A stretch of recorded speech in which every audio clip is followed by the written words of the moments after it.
আজকে 4-5 দিন হয়ে গেল বৃষ্টি কমার নামই নিচ্ছে না। এদিকে দেখো দোলাতেও কিন্তু অনেক জল, এখনও জল কমেনি। রাস্তার দিকটা গিয়ে দেখাবো, আমাদের ঘরে এখনও ছাগল রয়েছে। আর এত পরিমাণ বৃষ্টি হচ্ছে কি বলবো। কাল সারা রাত বৃষ্টি হলো, আজকে আবারও বৃষ্টি হচ্ছে। দেখো আকাশটার অবস্থা, পরিষ্কার হবার নামই নিচ্ছে না। আর এইদিকে সকাল থেকে ল্যাথখোরের মতন শুয়েই আছি। এত পরিমাণ বৃষ্টি, এমনিতেই তো ঘুম থেকে উঠেছি 8টার সময়। দেখো উঠে শুধু কোনো রকম আমার বিছানাটা আমি গুছিয়েছি, সঙ্গে এই যে আলনাটা অল্প একটুখানি গুছিয়েছি। ঘরে এত অন্ধকার, কিচ্ছু দেখা যায় না। এই বৃষ্টিতে এখন কোথায় যাব সেটাই আমি ভেবে পাচ্ছি না। দেখো আকাশের অবস্থা, তোমরা তো জানোই কীরকম হয়ে রয়েছে আকাশের অবস্থা। একটু যে বাইরে যাব তারও কোনো উপায় নেই। মাঝে আমার কোথায় গেল ছাতাটা নিয়ে, সেটাও বলতে পারছি না। আরেকটা ছাতা নিয়ে বাবা চলে গেছে। এখন আমি খালি বাড়িতে একা একাই বসে রয়েছি। এত বৃষ্টি আমি কখনো দেখিনি। আর কাল রাতে তো আমার কি বলে অম্বুবাচী লেগেছে, সে কারণে হয়তো আরও বৃষ্টি। মা বলছে যে এই 4-5 দিন আরও বৃষ্টি থাকবে। আমার তো শুনেই মাথা গরম। এত যদি বৃষ্টি থাকে, একবেলা বৃষ্টি হবে, বাকি বেলাটা রোদ দিবে, সেটাই একটা স্বাভাবিক ব্যাপার। আর এই যে এত পরিমাণ বৃষ্টি, জামা কাপড় শুকোচ্ছে না, কোনো কিচ্ছু না। কি যে একটা ঝামেলায় ফেসে গেছি আমরা। দেখো কীরকম বৃষ্টি শুরু হয়েছে, বৃষ্টি তো কমার নামই নিচ্ছে না। আর এদিকে ঘর দৌড় এত পরিমাণ অন্ধকার, কি বলবো, এই অন্ধকারের মধ্যে থাকা যাচ্ছে না। তো ঘরে আমি মোটামুটি করে লাইট জ্বালালাম। এই ঘরে লাইট জ্বলছে না আমাদের, কারণ এই ঘরে ইনভার্টার যে লাইনে দেওয়া আছে সেই লাইনে কিন্তু লাইটটা দেওয়া নেই। লাইটটা রয়েছে অন্য পয়েন্টে দেওয়া, শুধু কারেন্টের পয়েন্টে। সে কারণে এই ঘরের লাইটটা জ্বলছে না, আর সেটা দাদারই দোষ।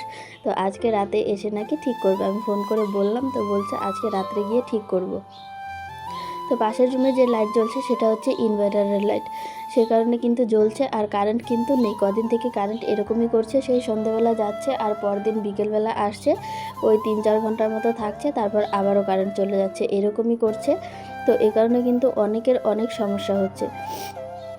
তো গুড মর্নিং সবাইকে, and welcome back to Moushumi lifestyle. Moushumi লাইফস্টাইলের নতুন আরেকটি ভিডিওতে তোমাদের সকলকে স্বাগত জানাই। ভিডিও দেখতে দেখতে যদি ভিডিওর কোনো পার্ট ভালো লেগে থাকে তাহলে চ্যানেলটা সাবস্ক্রাইব করে দিও, আর লাইক কমেন্ট শেয়ার করে সবাই পাশে থেকো। আশা রাখছি তোমাদের সঙ্গে আরও ভালো ভালো ভিডিও আমি শেয়ার করতে পারবো, আমার ডেইলি ব্লগেরই আরও ভালো কিছু শেয়ার করতে পারবো। যদিও আমি চেষ্টা করি যতটা ভালো শেয়ার করা যায়, যত নিজের বেস্টটা দেওয়ার চেষ্টা করি, তবুও জানি না কতটা কি ভালো হয়, কতটা কি খারাপ হয়, বুঝতে পারি না। এখনও নতুন, তো সে কারণেই। যদিও প্রায় 1 বছর হতে চললো, তবুও নতুন। তো এতগুলো দিনেও কিন্তু আমি চ্যানেলটা গ্রো করাতে পারিনি, ওই টুকটাক এরকমভাবেই চলছে। তো তোমাদের সাপোর্ট পেলে তো চলবেই, মানে চ্যানেলটাও একটু গ্রো করবে, আর আমিও একটু উঠে দাঁড়াতে পারবো। নিজেরও ভালো লাগবে যে কষ্ট করলাম, কষ্ট করে চ্যানেলটা একটু উঠলো, তাতে মনটা শান্তি হয়। তো যাই হোক, দেখো এখানে ঘর তো ঝাড়ু দেওয়া হয়ে গেছে, আর বারান্দার অবস্থা দেখো। এই যে কতগুলো ভুট্টা রয়েছে, এগুলোকে রোজ দিন এরা এলোমেলো করছে।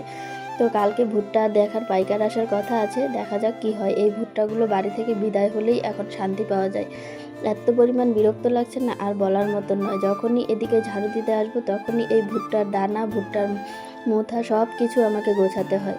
এত এলোমেলো করলে ভালো লাগে না। কেউ যদি গুছিয়ে কাজ করে তখন কিন্তু ভালো লাগে।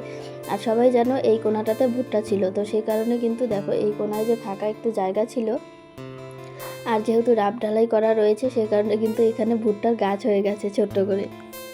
কালকেও আমি অনেকগুলো ভুট্টার গাছ ফেলেছিলাম, আর আজকে কিন্তু দুটো এখানে কোণার মধ্যে রয়ে গিয়েছিল। আজকে এই দুটোকে বের করে ফেললাম, মানে বেরই হচ্ছে না, এত জোরে টানলাম, তারপরে কিন্তু উঠে আসলো গাছটা, এতটা শক্তভাবে হয়েছে।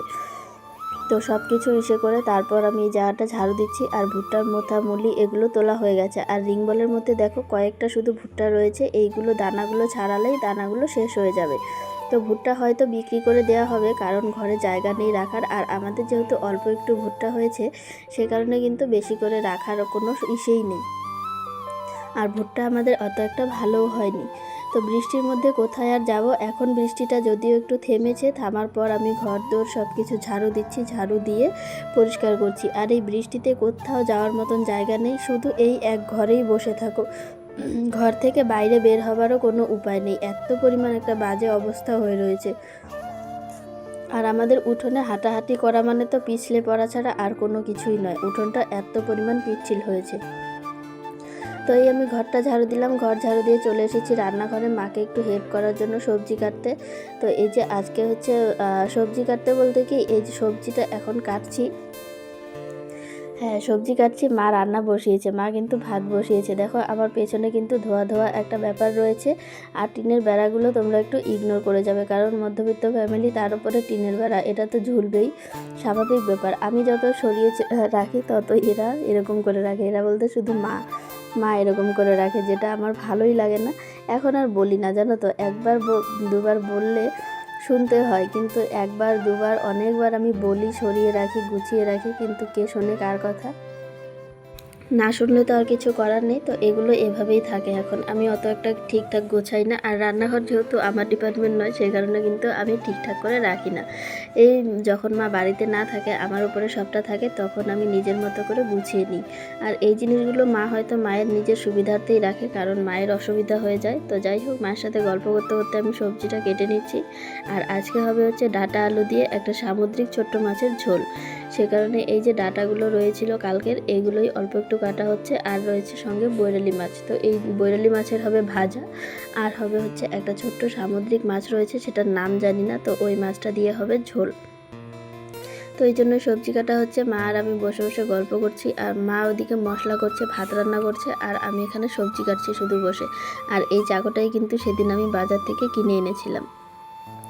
তো সবজি কাটা হয়েছে, আমি এদিকে দিতে এসেছিলাম ছাগলটা। আকাশের অবস্থা দেখো, ছাগল দিতে এসে এই জায়গাটা দেখাচ্ছি। প্রায় 13-14 বছর আগে এই জায়গাটা বানানো হয়েছিল। তখন কিন্তু আমি অনেক ছোট্ট ছিলাম। তখন সেই লোকগুলো কিন্তু আমাদের বাড়িতেই থাকতো, আমাদের বাড়িতে থেকেই এই কাজগুলো করেছে। তো দেখো এই যে চারিপাশটা আমাদের দোলার।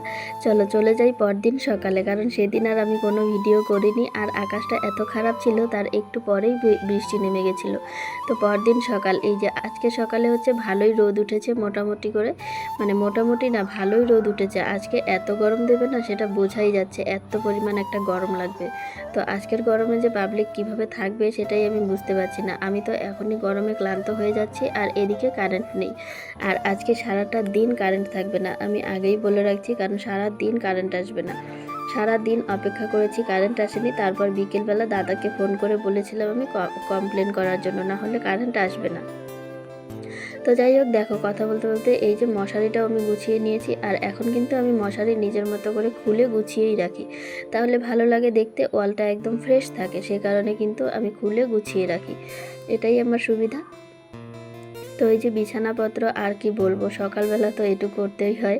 আর গত সকালে যেহেতু আমি কোনো কিছুই করিনি, গতকাল সকালে সব কিছু মা করেছে, আমি কিচ্ছু করি না।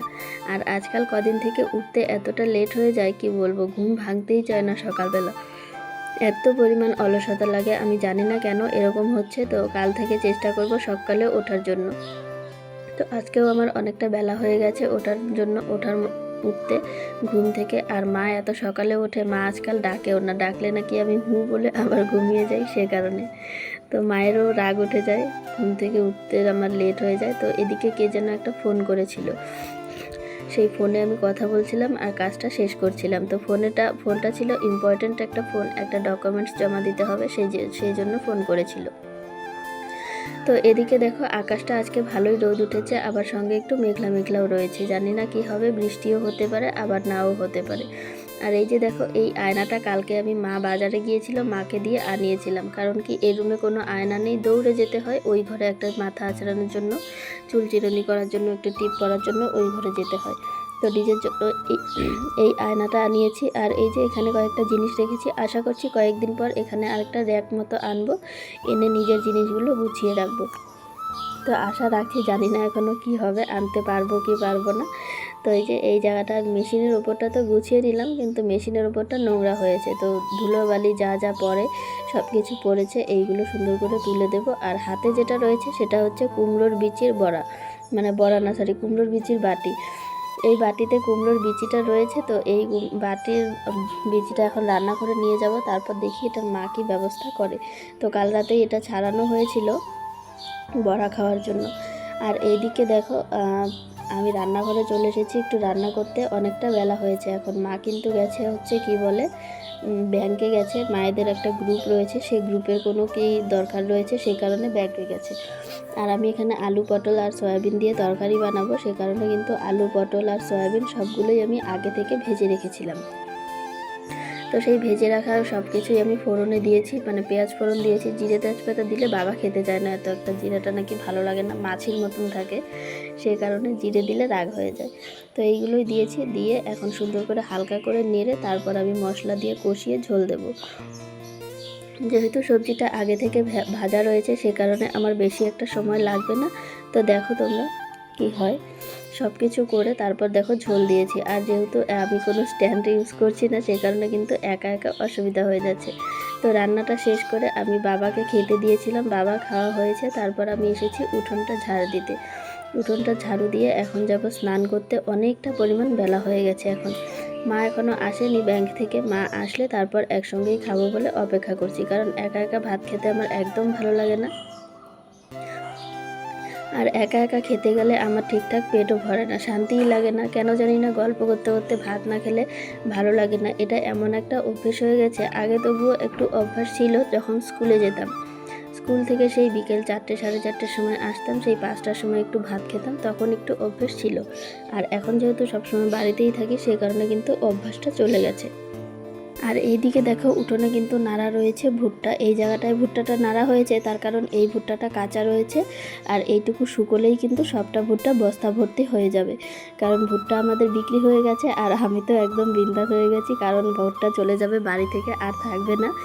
আর এদিকে আমি ঘর দোরটা একদম ফ্রেশ করে রাখতে পারবো, মানে বারান্দাটা একদম ধুয়ে মুছে সাফ করতে পারবো। আর যেহেতু বারান্দায় কংক্রিট রয়েছে সেই কারণে কিন্তু বারান্দাটা পরিষ্কার করে মুছে রাখলে ভালো হবে। আর এই জায়গাটাতে দেখো ঝাড়ু দিতে দিতে আমি এক্ষুনি উল্টে পড়তাম।